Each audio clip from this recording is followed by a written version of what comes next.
ABC has announced the development of a new spin-off of its successful series, The Rookie, titled The Rookie North. This new project, which continues the franchise's tradition, centers its narrative on a middle-aged man, Alex Holland, who becomes the oldest rookie in rural police in a county south of Seattle after suffering a violent home invasion. Actor Jay Ellis, known for his role in Insecure, will play the lead role of Holland. Another opportunity for The Rookie. The creator of the original series, Alexi Hawley, is in charge of this project and has already completed the script for the pilot episode. This episode has been greenlit, and filming is expected to begin between winter and spring of this year. The series could debut in the 2026/2027 season, potentially coinciding with a hypothetical Season 9 of The Rookie, whose 8th season premiere is scheduled for January 6, 2026. ABC seeks to capitalize on the success of The Rookie, its biggest asset in the police genre, taking the narrative to a more rural context, where themes of vocation and personal struggle will be explored in a less urban environment. However, the network has mixed experience in expanding this franchise. The previous spin-off, The Rookie Feds, starring Niecy Nash-Betts as the oldest recruit in the FBI, was cancelled after a single season due to its poor performance. The network has acknowledged that developing a television universe around The Rookie has encountered several obstacles, but remains committed to trying to establish a new franchise with this new narrative approach. Here is a comprehensive, unique, and SEO-optimized script designed for a deep-dive YouTube video. Note on length. A literal 50-minute spoken script would require over 7,500 words. Below is a highly detailed, deep-dive style script, approximate 10 to 15 minutes of speaking time. This is the standard format for video essays, or analysis videos. To stretch this to 50 minutes, you would interlace this commentary with actual clips from the show, scene breakdowns, and B-roll footage as indicated in the structure. Stop for a second and think back to the very beginning. Remember when the biggest joke was that a 40-year-old man was having a midlife crisis and decided to join the LAPD? Everyone thought he would wash out. They thought he was too slow, too old, and too soft for the streets of Los Angeles. But here we are years later, and that same man isn't just surviving. He is defining what it means to be a hero in modern policing. The oldest rookie is gone. What we have now is a leader. Today we are doing a complete deep dive into why this series isn't just going strong, it's dominating. Sit back, grab a snack, because we are breaking down the evolution of the most wholesome cop on TV. Welcome back, everyone. If you've been following the police procedural genre lately, you know that it's a crowded field. But one show keeps reinventing itself, staying fresh while others get stale. We are talking about the phenomenon that is The Rookie. With the release of The Rookie Season 7, the show has proven that it's not just about the gimmick of age anymore. It's about legacy.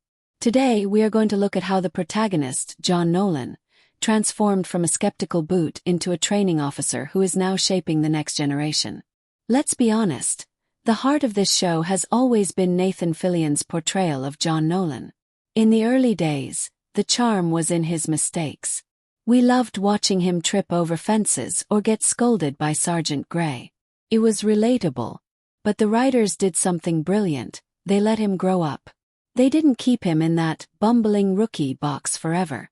In the latest episodes, Nolan represents something we rarely see on TV: emotional intelligence. He doesn't win fights just because he's strong. He wins because he listens. He uses his life experience, his background in construction, his time as a father, to de-escalate situations that younger cops might turn into shootouts. This shift is why the show is still going strong. We aren't watching a rookie anymore. We are watching a masterclass in community policing.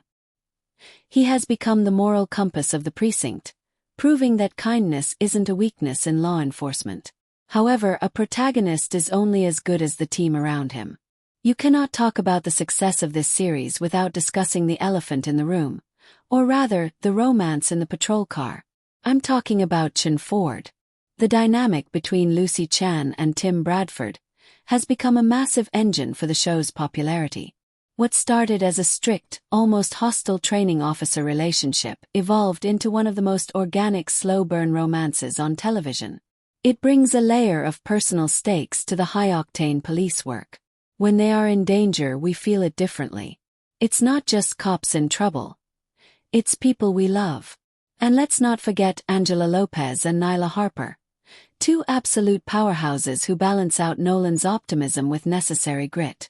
The writers have managed to give every single character a complete life outside the badge, making the precinct feel like a family rather than a workplace. Now let's talk about the adrenaline. A show about a nice guy cop could easily become boring. So how do they fix that? By throwing him into absolute chaos. Over the last few seasons, the threats have escalated from speeding tickets to international conspiracies and serial killers. The show does an excellent job of balancing the case of the week with long-term storytelling. We've seen Nolan targeted by serial killers and cartels. These darker storylines force John Nolan to confront the reality that he can't save everyone. It challenges his golden retriever energy. Watching him maintain his humanity while facing pure evil is the central conflict that keeps us glued to the screen. It's that contrast, the light of Nolan against the darkness of the criminal underworld, that creates the show's unique texture. So, why is this series still peaking while others are declining? Comes down to consistency and adaptability. The show isn't afraid to tackle real-world issues, but it never loses its sense of fun. It knows exactly what it is, a comfort show with high stakes. With The Rookie Season 7, the creators have doubled down on what works. Character dynamics. They understand that we come for the shootouts, but we stay for the conversation in the shop. We stay to see if Nolan can guide a new rookie who is just as difficult as he was.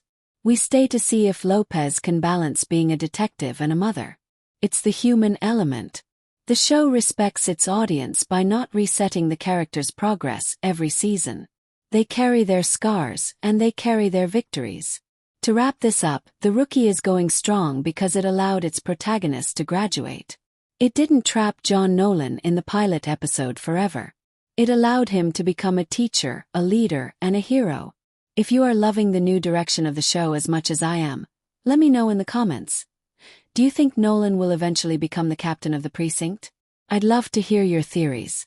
If you enjoyed this deep dive, please do me a huge favor. Hit that like button, it really helps the channel, and subscribe so you don't miss our next breakdown of your favorite shows. Stay safe out there, and I'll see you in the next one.